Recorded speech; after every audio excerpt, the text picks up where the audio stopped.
ഇതര ഭാഷകളിൽ എന്നപോലെ മലയാളത്തിലും നിരവധി ചരിത്ര കൃതികളുണ്ട്. അവയിലേറെയും പരമ്പരാഗത ജീവചരിത്ര രീതിയിൽ എഴുതപ്പെട്ടതാണ്.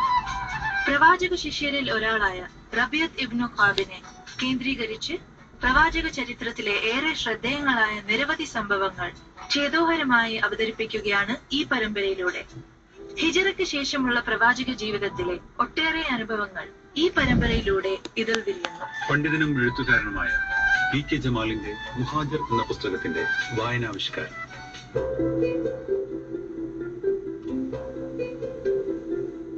ബിസ്മില്ലാഹിർ റഹ്മാനിർ റഹീം. ഇതു സംബന്ധമായി വന്ന പ്രാമാണിക നിവേദനങ്ങൾ അവലംബിച്ചാൽ ഇങ്ങനെ നിരൂപിക്കാം. ഒട്ടകം മുട്ടുകുത്തിയ സ്ഥലം ജീർണിച്ചു കഴിഞ്ഞ ഒരു ഈന്തപ്പനത്തോട്ടമായിരുന്നു. ചുറ്റുമതിലുടഞ്ഞ് ഈന്തമരങ്ങൾ കുറ്റിയേറ്റും തീരാറായതിനാൽ ഏതാണ്ട് തരിശായി കിടന്ന സ്ഥലം. അവിടെ ഒറ്റപ്പെട്ടു നിൽക്കുന്ന ഈന്തമരങ്ങൾ. ഒരറ്റത്ത് എന്നോ സംസ്കരിക്കപ്പെട്ട അറബ് വംശജരുടെ ഏതാനും ശവമാടങ്ങൾ. മറ്റൊരു ഭാഗത്ത് ഈന്തപ്പഴമുണക്കാൻ അപ്പോഴും ഉപയോഗപ്പെടുത്തിയിരുന്ന കളം. ഈ ഭാഗം മുസ്ലിങ്ങൾ നമസ്കാരത്തിന് സ്ഥലമായി ഉപയോഗപ്പെടുത്തിയിരുന്നു. അസ്അദ് ഇബ്നു സുറാറയായിരുന്നു നമസ്കാരത്തിന് നേതൃത്വം നൽകിയിരുന്നത്. അദ്ദേഹത്തിന്റെ സംരക്ഷണയിൽ ഉണ്ടായിരുന്ന അനാഥ സഹോദരങ്ങളായ സഹലും സുഹൈലുമായിരുന്നു സ്ഥലത്തിന്റെ യഥാർത്ഥ ഉടമകൾ. ആദ്യകാല ഇസ്ലാമിക മദീനയുടെ താളുകളിൽ നിറഞ്ഞു നിൽക്കുന്ന വ്യക്തിത്വമാണ് അസ്അദ് ഇബ്നു സുറാറ റളിയല്ലാഹു അൻഹു. തിരുമേനിയാൽ മക്കയിൽ നിന്ന് നിയോഗിക്കപ്പെട്ട മുസ്അബ് ഇബ്നു ഉമൈർ റളിയല്ലാഹു അൻഹു, അബ്ദുല്ലാഹ് ഇബ്നു ഉമ്മി മക്തൂം, യസ്രിബുകാരനായ ഉസൈദ് ഇബ്നു ഹുദൈർ, ബാലനും വിപ്ലവകാരിയുമായിരുന്ന മുആദ് ഇബ്നു ജബൽ എന്നിവരോടൊപ്പം മദീനയെ മാറ്റിമറിച്ച ഉജ്ജ്വല വ്യക്തിത്വം. സ്ഥലം നിയമപരമായി ലഭിക്കാൻ തിരുമേനി സല്ലല്ലാഹു അലൈഹി വസല്ലം ശ്രമം ആരംഭിച്ചു. വിലയുറപ്പിച്ച് വാങ്ങാനായിരുന്നു റസൂലിന്റെ തീരുമാനം. എന്നാൽ ആ ബാലന്മാർ വില സ്വീകരിക്കാൻ സമ്മതിച്ചതേയില്ല. സംഭാവനയായി കൈക്കൊള്ളണമെന്നായിരുന്നു അവരുടെ അഭ്യർത്ഥന. അന്നേരം മുആദ് ഇബ്നു അഫ്റാൻ റളിയല്ലാഹു അൻഹു രംഗത്ത് വന്നു.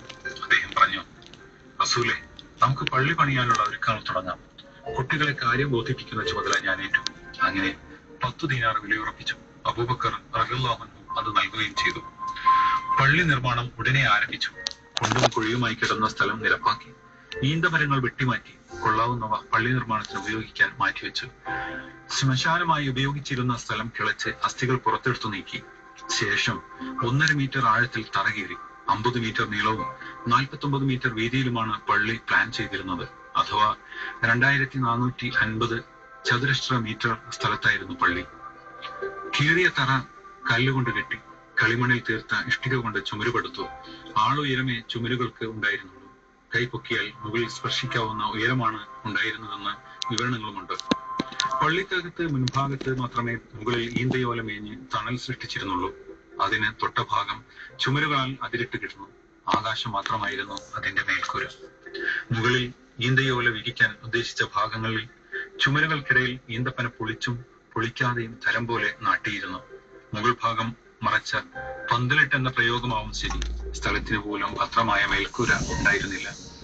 ഈന്തയോലകൾക്ക് മീതെ സ്വല്പം മണ്ണ് പാവിയിട്ടേ ഉണ്ടായിരുന്നുള്ളൂ. മാരി പെയ്താൽ കുഴഞ്ഞ മണ്ണ് താഴേക്ക് ഒലിച്ചിറങ്ങും.